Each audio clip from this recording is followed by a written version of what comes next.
news just coming in. The Indian Air Force will be on a state of operational alert ahead and during the G20 summit in the national capital. India Today now gets you details of the Indian Air Force Operation Trishul that will coincide with the G20 summit. So IAF, the Rafales, the Mirage 2000s, the Su-30 MKIs, they'll carry out a series of exercises not far from the line of control and the line of actual control. Not just the fighter jets, the Chinooks and the Apache helicopters will also be a part of these simulated war drills or exercises of Trishul during the G20 summit. From satellites to drones, the eye in the sky will remain active. The special forces are also a part of these exercises from the 4th to the 14th of September. The exercises will be in the northern sector. I quickly want to cut across to India Today's Manjeet Singh Negi and Shiv Arur for more on this big story, breaking first and exclusive on India Today. Manjeet, bring us details of the exercises that are planned between the 4th and the 14th of September. Well, Gaurav, as you are aware that the G20 summit is the largest gathering of global leaders in such large number in the country in the last many decades. Around the same time of the meeting, an exercise, Trishul, in the northern sector along the border with China and Pakistan is being held. All major fleet fighter like Rafale, Mirage 2000 and Su-30 will be participating in the drill along the heavy lift transport aircraft and chopper including Chinook and Apache. In view of summit, fighter jets including Rafale have been put in the high alert at the operational readiness platform level to respond to any situation less than 6 minutes.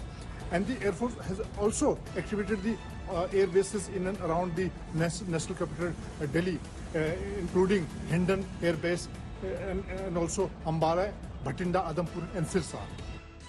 Multiple heads of state and government will be in India, including the US President. I quickly want to bring in India Today's Shiv Arur for more on this. Shiv, explain the timing and the thinking behind these exercises. Well, as you know, complex war games and military exercises take many weeks to plan and many weeks to execute. There are a lot of moving parts. There is a great deal of detailing that goes into putting together a military exercise of this scale. And the Trishul exercise, by all accounts, is going to be a pretty extensive exercise. As India Today's Manjeet Negi has reported, the Air Force is going to be deploying almost all of its air assets, or at least airframes from all of its aircraft fleets at the border areas with China, okay, whether it is Ladakh or J&K or Punjab or Himachal.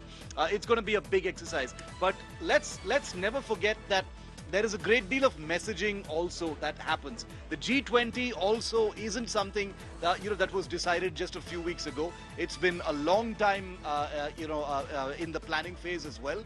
The dates have been known for a long time as well.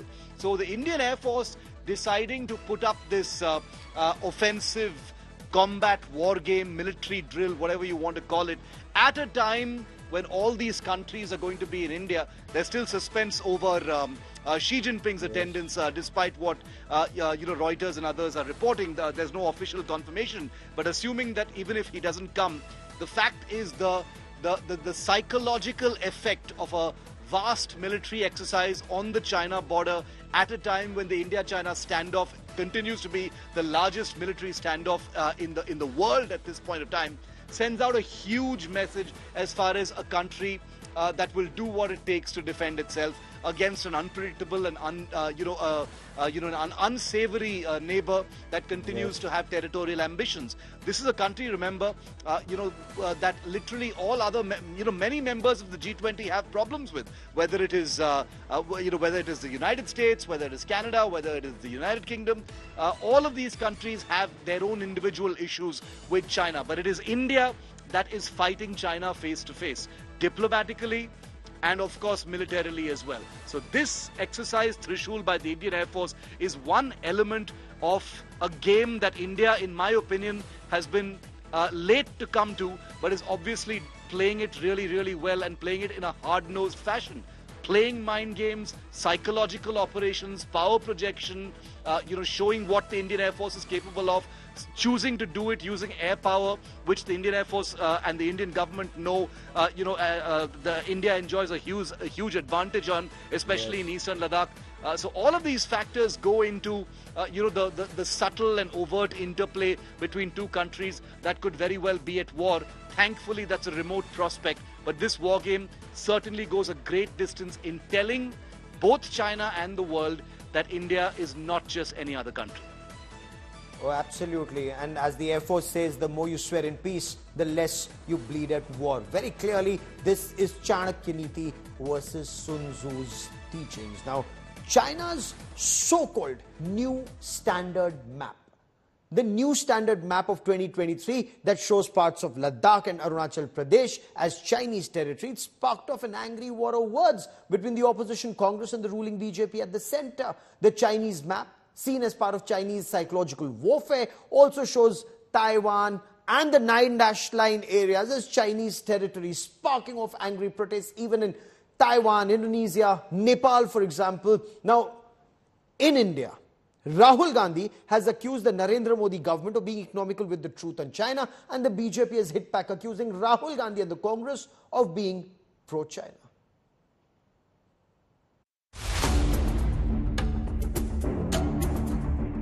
Even as more than 50,000 Indian and Chinese troops face off in Ladakh since the summer of 2020, an ugly political battle has escalated over China's cartographic aggression along the LOC. China's state-run Global Times released the 2023 edition of what it claimed was China's standard map prepared by the Chinese Ministry of Natural Resources. The map stakes claim to the island of Taiwan and the 9-line claiming large parts of the South China Sea and parts of Ladakh and Arunachal Pradesh. Congress party's Rahul Gandhi launched a frontal attack on the Narendra Modi government on China's aggression on the map. जो प्रधानमंत्री ने कहा है कि लद्दाख में 1 inch जमीन नहीं गई है, ये सरासर झूठ है। पूरा लद्दाख जानता है कि चाइना ने हमारी जमीन हड़प ली है, तो उसके बारे में भी प्रधानमंत्री को कुछ कहना चाहिए। Union Minister Kiran Rijiju, who is the Member of Parliament from Arunachal Pradesh, hit back at the Congress, accusing Rahul Gandhi of speaking China's language. Why Congress is so much excited about Chinese publication of maps and inclusion of Arunachal and Aksai Chin in Chinese territory? It has been happening for decades. And suddenly, Chinese action and Rahul Gandhi's statement are all going in the same direction. Now, they are speaking the Chinese language. Congress leader in Lok Sabha, Adhir Ranjan Chaudhary, rushed to Rahul Gandhi's defense on the Wayanad MP's repeated statements on China. Rahul ji आज से नहीं, ये बात राहुल जी बराबर कहते आते हैं। हमारे रक्षा मंत्री जी की वो टिप्पणी को आप लोग संज्ञान में लाई। यथा पूर्व स्थिति को हमें लाना चाहिए। तो यथा पूर्व स्थिति मतलब कि क्या होता है? जो स्टेटस को थी उसको वापस लाना, मतलब स्टेटस को नहीं है। Union Minister Dharmendra Pradhan too launched a frontal attack on Rahul Gandhi, accusing the Congress of a pro-China stance, ignoring India's defense capabilities. Rahul Gandhi अपनी मानसिक दिवालियापन की बार-बार परिचय दे चुके हैं। उनके सदैव एक प्रो चाइना स्टैंड रहा है। उनको भारत की व्यवस्था से ज्यादा चाइना की व्यवस्था, देश की बाहर देश को अपमानित करने की उनकी प्रवृत्ति, उससे वो बाज नहीं आ रहे हैं। The Ministry of External Affairs also issued a statement rejecting the false Chinese territorial claims. The government in a statement said, "We have today lodged a strong protest through diplomatic channels with the Chinese side on the so-called 2023 standard map of China that lays claim to India's territory. We reject these claims as they have no basis. Such steps by the Chinese side only complicates the resolution of the boundary question. Union Minister Prahlad Joshi too targeted Rahul Gandhi and the Congress for ignoring the MEA statement and accused the Congress of a historic pro-China stance. तो मैं राहुल गांधी को sympathy व्यक्त करता हूं कि लद्दाख में हुआ और उनको चाइनीज के मैप के विश्वास है। भारत के हमारे एक्सटर्नल अफेयर्स मंत्रालय जो बोल रहे हैं उसके ऊपर, हमारे डिफेंस फोर्स जो बोल रहे हैं, उन लोग जो बोलते हैं उसके ऊपर उनको कोई विश्वास नहीं है। On ground, India and China remain locked in a deadly standoff. There have been 18 rounds of talks at the level of corps commanders, and even on the sidelines of the recent BRICS summit, Prime Minister Modi and the Chinese President Xi Jinping instructed their officials to speed up disengagement at the friction points. But the political face-off is only set to intensify. Bureau Report, India Today.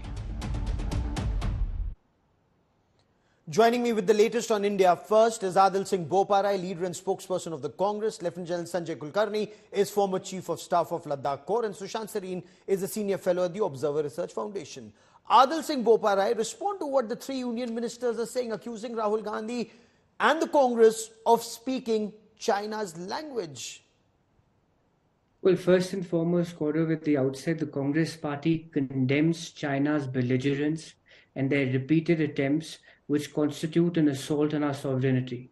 Arunachal was, is, and will always remain an integral part of India. Let me make it very clear on behalf of the Congress. The Chinese claims are factually incorrect and have no basis in history. Having said this, now let me make the Congress party's position categorically clear. We stand with India, and today Indians and our self-respect and our self-dignity is at stake. How can a foreign country claim an integral part to be theirs? In fact, we in the Congress and we in India want the government of India's response to be vociferous and robust. We don't want our government's response to be tepid and meek. But tell me something, is this the first time, as Kiran Rijiju asked, Union Minister Kiran Rijiju asked, is this the first time China has done this? You've seen the response of the Ministry of External Affairs. Do you find that inadequate? We find it unbecoming and we find it completely inadequate. And the fact is, these three ministers are nothing more than glorified clerks. Today, the fact of the matter is, why have we had, I ask you this question, Gaurav, why have we had 19 rounds of discussions with the Chinese? Why are we seeking status quo ante? The reason why somebody seeks status quo ante is that the status quo has been disturbed. This is plain English. You and I understand, your viewers understand. That means post-April 2022, the Chinese disturbed the status quo. Okay. It is a matter of fact, and unless and until somebody is wearing a BJP lens, well, I don't want to get into that.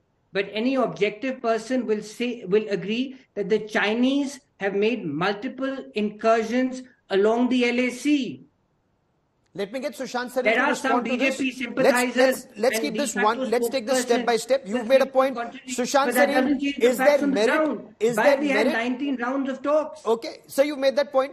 Sushant Sareen, merit in Rahul Gandhi's criticism and the Congress criticism that the government response is weak. Point one. Point two, restore status quo ante. If it hadn't been disturbed, why have we had 19 rounds of talks? Your take on this as an analyst, sir. So, I find it difficult to believe when seasoned political leaders talk about there should be a vociferous response. Now, what does Mr. Boparai actually mean by a vociferous response? Should we give maa behan ki gali and that will be a vociferous response? The foreign minister of India, the external affairs minister, has said that this is an absurdity on the part of the Chinese. He said that just because you make a claim on a map does not make that claim true. We have rejected it. We've issued a démarche. What else do you want us to do? That is the diplomatic way of doing things. Unless, of course, you say that, okay, fine, we challenge Xi Jinping to come and have a dangal with us. That is not how diplomacy is done, is it? Is this the first time the Chinese have come out with a map? Now, the problem is that the Chinese have come out with a map which has claims which not just India, other countries are also protesting, and India has protested, and India has rejected those claims. And this is not the first time that the Chinese have claimed either Arunachal or parts of Ladakh as part of their territory. Okay. Right? So, one is that rejection. The second point, which Mr. Boparai says, is partly correct. Yes, the status quo has been disturbed. The status quo has been disturbed in the sense that there were forces which were many kilometers away from the LAC. They have brought their forces much closer to the LAC, in some parts very, very close, and which is why you have an eyeball-to-eyeball confrontation. That is a change in the status quo. These are very, very sparsely areas where the deployments were very sparse. Deployments were in reserve areas, in back areas, right? Okay, let me get General Kulkarni. The depth areas. Let me get General Kulkarni. Taken the forces. One second, Gaurav. Okay. You've suddenly taken the forces right up to, almost on an eyeball to eyeball, and that has changed the status quo. That is what we are saying, that you need to disengage, you need to de-escalate, and you need to pull back, de-induct your troops. That is the three-stage thing which India has suggested to them. And finally, on the claims of Mr. Rahul Gandhi, it is true that China has occupied thousands of kilometers of territory in Ladakh. But he should also tell us when these thousands of kilometers were occupied. How many thousands or hundreds were occupied in 2013 in Demchok and those areas? How many thousands were occupied in Aksai Chin in the 50s and the 60s? Please tell us all of that. Okay, quickly, Adil Singh Boparai, you want to respond to this point? Two quick points before I bring in General Kulkarni for a military perspective. China came out with maps even before 2014. India has responded in a similar way before 2014. China's occupied territory or tried to do salami slicing of Indian territory even before 2014. I think, Gaurav, and I have the highest of respect for Mr. Sareen, I don't think this is an us versus them issue. Let's be very clear. This is about Indian land, Indian soil. Unfortunately, today there is an ecosystem which wants to protect Mr. Modi's image of a strong man. And in that pursuit of protecting Mr. Modi's image of a strong man, that ecosystem is unwittingly giving a clean chit to the Chinese. That is the contentious issue here, number one. Number two, Mr. Modi was economical with the truth. He was economical with the truth in May 2020 when he said that there is no incursion. There have been incursion along multiple points in the Ladakh sector. Number three, the BJP's own MP from Arunachal, Tapir Gao, this is his public statement. He has said that the Chinese have constructed a bridge 35 kilometers inside Indian territory. Okay. For how long, and I say this as an Indian citizen, for how long will you protect Mr. Modi's image?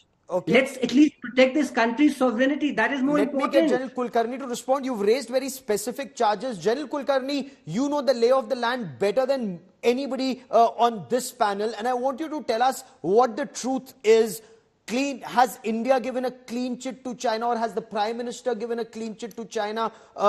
Point one, construction of a bridge 35 kilometers inside Indian territory. And is the effort to protect the Prime Minister's image, or is this all about India taking on China, or the lack of it, as the Congress puts it?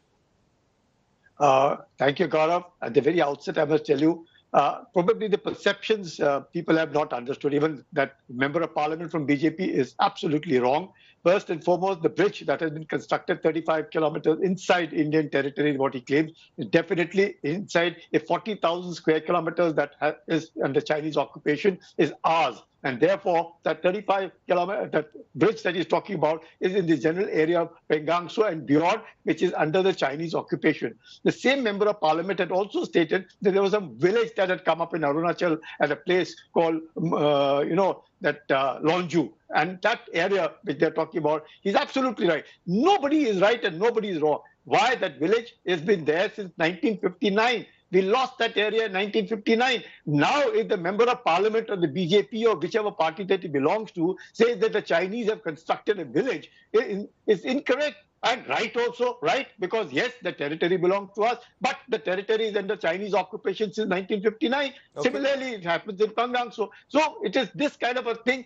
What I personally would say, these are things which are being targeted for no rhyme or reason, and for simple reason. If anybody understands what is a Johnson line, what is a McCarthy-McDonald line, since 1920, now the Russians at that point of time had always stated that Tibet, that thing, Aksai chain is part of Tibet. Yes. China claimed that Aksai chain is part of Hotan County, that of Xinjiang. So there is so much of perceptual differences that are existing, and therefore it will be incorrect. Now, this particular map, I go along with Mr. Sareen for a very simple reason. They have been publishing. Firstly, the timing of this map by the Chinese is with a mischief behind it. And that mischief is they know very well what's happened, what is likely to happen at G20. So if the Chinese are playing mischief, is there merit then, Adil Singh Boparai? Chinese have come up with maps so many times before and after 2014. The current timing, General Kulkarni sees this as mischief. If the Chinese are playing psychological mind games, should the Congress party or a very senior Congress party leader like Rahul Gandhi actually take that forward, as Kiran Rijiju puts it, speaking China's language? I find the minister's statement to be bizarre. What is the Congress party saying? The Congress party is saying that India's response has to be more emphatic. Teach the Chinese a lesson in the language which they understand. So how are we supporting the Chinese? Somebody has to be intellectually innocent like Mr. Rijiju to discern that we are supporting the Chinese. Our statement is categorically clear. The Chinese are being belligerent, the Chinese are being aggressive, the Chinese are being mischievous. Hence, your response has to be strong. Point number one. Point number two, and I don't want to wear my hat as a spokesperson, but as an Indian citizen, Gaurav, I find a very, very serious issue here. The ecosystem, which is trying to, by default, protect the Prime Minister's image, is emboldening the Chinese. The Chinese are adept at psychoanalysis. The Chinese indeed are playing mind games. And they've realized that the current dispensation will go to any levels to safeguard the image of a particular individual. How does that square up with 50,000 troops being deployed? You know, since we are talking as Indians, I really want to understand, how are we, you know, just compare the two. Just compare the two. 640 square kilometers lost, according to the Shamsaran report, pre-2014. Just compare the two. To 50,000 troops being deployed right now, to Kailash Hills being occupied, to your missiles being deployed, to your aircraft being deployed, all of that happening now. How is, I just want to understand Indian to Indian. Adil Singh Boparai, no politics. I'll tell you. According to the MEA, the Indians and the Chinese had an excellent meeting at the BRICS in South Africa. 4 days later, and a week before the G20 meeting, the Chinese come out with a provocative map. What does that mean? Number one.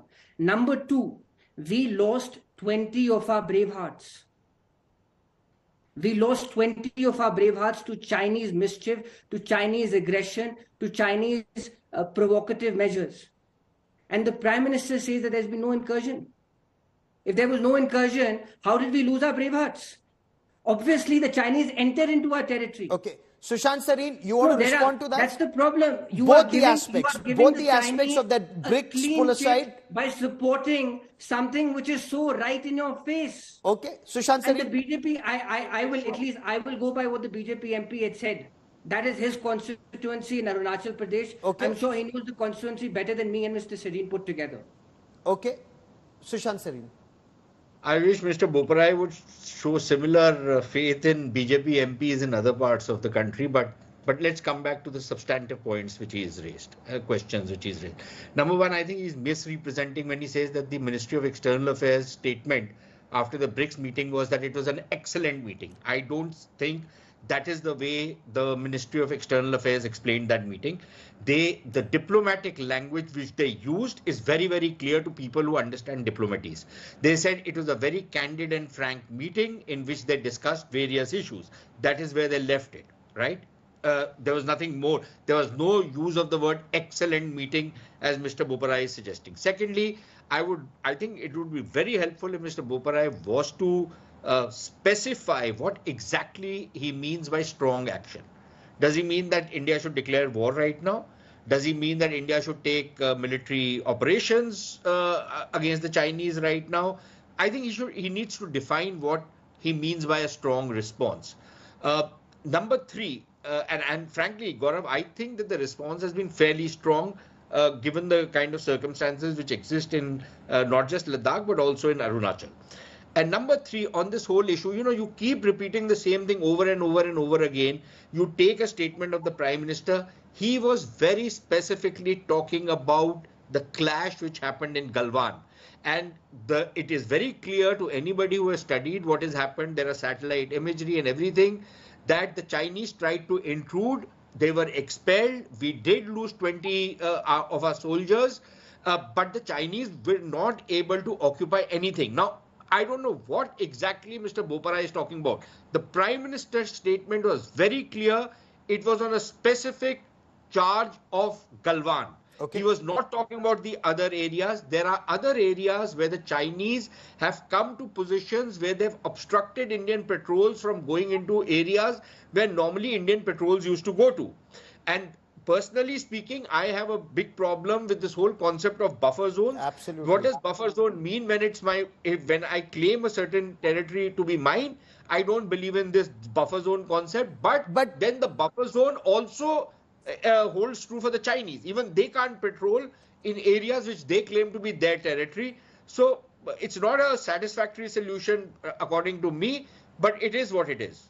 Fair enough. The Chinese also, and General Kulkarni, we'll have to take this debate to another day because I've run out of time on this part. But from what my sources in the government, especially in the army, tell me that the Chinese are also unable to patrol up to their claim line. So it's a buffer zone. When those who say that buffer zone is an Indian territory, well, Chinese are also not able to patrol up to their claim line. So if that brings peace and loss of life, stops loss of life, is that an acceptable solution as of now? But my last thought, as I wind down the show, at least for today, whether it's the government or the opposition, can every Indian speak in one voice when it comes to taking on an expansionist China? Because for all of us, it's after all India first. Can we do that? That's my prayer. That's my hope. For joining me here on India Today, gentlemen, many thanks.